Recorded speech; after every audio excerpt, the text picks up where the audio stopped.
This is my video response to a video by Jonathan Seabolt from his YouTube channel, Seabolt Speaks. His video is called The 3-Month Obsession in Language Learning, and this video is entitled 30-Day and 90-Day Language Challenges, When to Take One and When Not to Take One.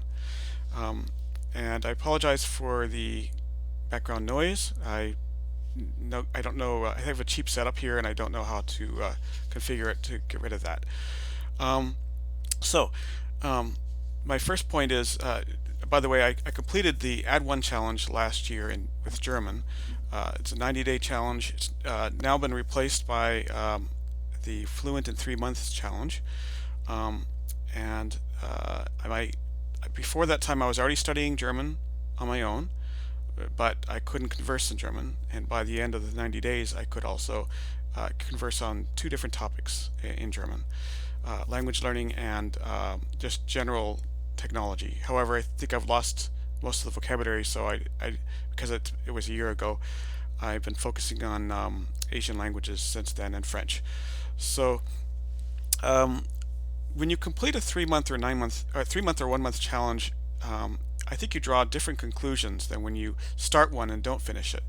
It's easy to get what do you call it, sour grapes if you don't finish it. Either bad thoughts about yourself, as a language learner, or about the challenge itself. But when you complete one, you learn things not only about the language but about yourself that make it worthwhile, which is why some people have done the Add One challenge or Fluent 3 Months challenge over and over again, and likewise why Aaron of Fingtum Languages has done the 30-day Record Yourself challenge over and over again 3 times, and other people, the people that put on these challenges, do those challenges themselves over and over again. They found them helpful, and they've learned a lot from them. So I wouldn't say that they're good or bad, but I would say there's a lot of things that can go wrong. One thing Jonathan mentioned was that you start missing days, especially in a 30-day challenge, and then what? Well, I would say that's not a problem. That kind of mentality comes from the, what do you call it, the New Year's resolution idea, which is if you keep falling on your face, give up and try again next year. Likewise with these challenges, if you fall flat on your face, even for a week, even for almost a month, if it's a 90-day challenge, just pick yourself up again and keep going. And actually, that's the great thing about the Fluent in 3 Months challenge is it's expected that you're going to fail, that you're going to not study for periods of time, and that you're going to have to get back on the horse again, so to speak. So but most people don't even complete these challenges. I started the 30-day Record Yourself challenge. I think I have a couple of sessions on Instagram, AND_E_R, and with Japanese, and I stopped. And so I can't really give first-hand knowledge about it, but I think that from what I saw so far, that it could be very helpful for me to go back and finish that sometime. And he's actually got an easier version for beginners I could start with first. But I think if I completed it, I would probably then I could go on and hire a tutor, a native speaker for conversation practice, and be a lot more prepared for that. But anyway, so I don't recommend doing a challenge like this when you want to establish a new habit. I'm listening to an audiobook called Better Than Before by Gretchen Rubin, where she talks about habit forming and the different ways people form habits, different techniques you can use to form a new habit or to get rid of a habit. And she says a challenge like that has a finish line, and usually when they reach the finish line, they just stop. So like I did with German, I didn't really continue German after that, though I may eventually. I still think it was worthwhile, but a few people can then set another challenge or another goal or just have another motivation to keep going, but that's a small minority of the population. So I don't recommend doing it to establish a new habit.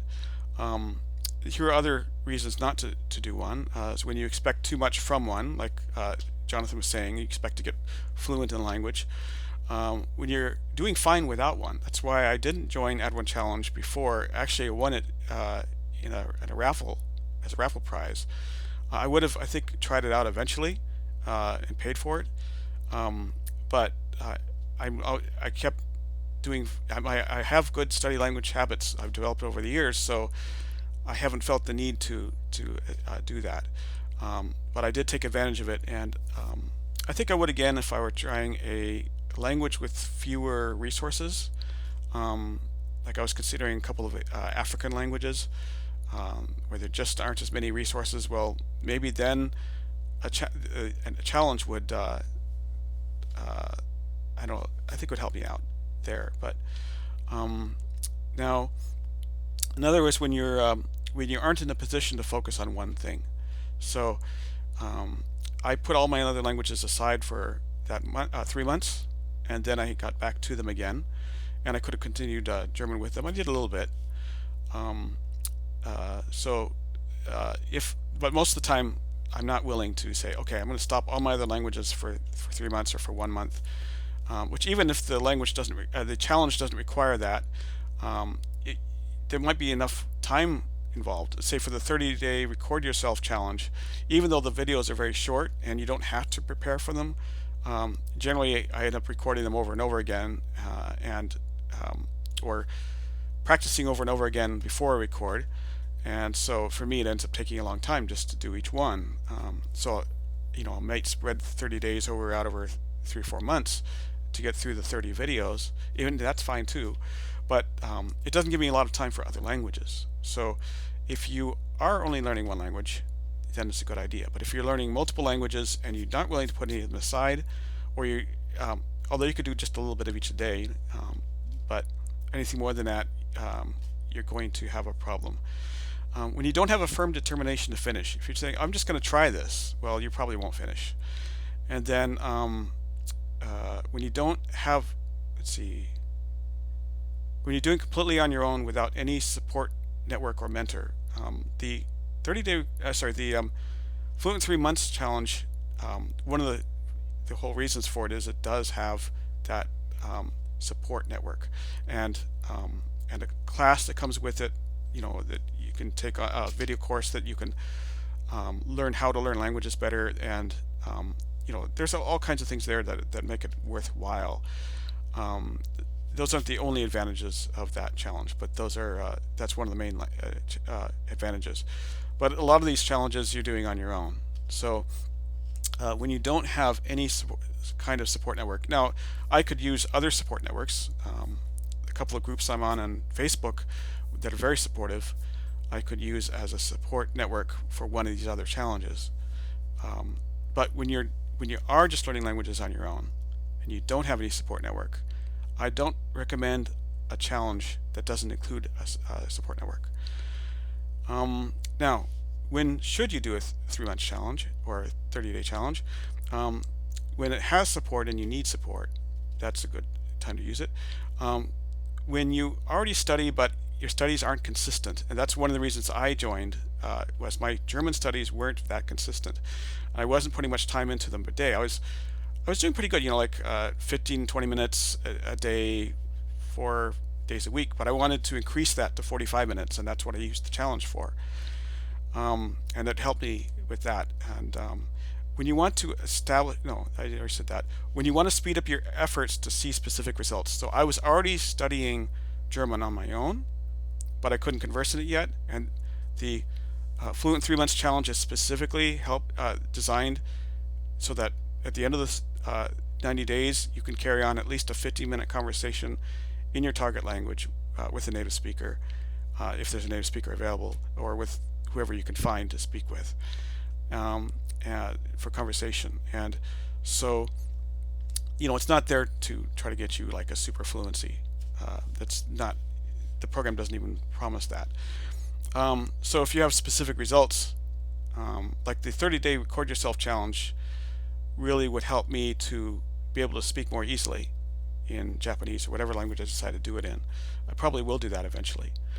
And then when you studied language in the past and you stopped And when you want to start it again, I find when I start a language again, if I put a lot more time into it, at least for the first week, it's much easier than if I try to ease my way into it.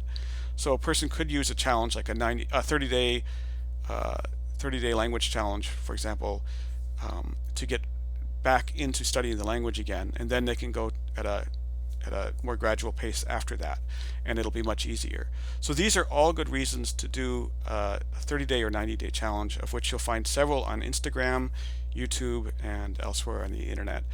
Now there's yeah, I think that's all I'll mention. Thank you for watching.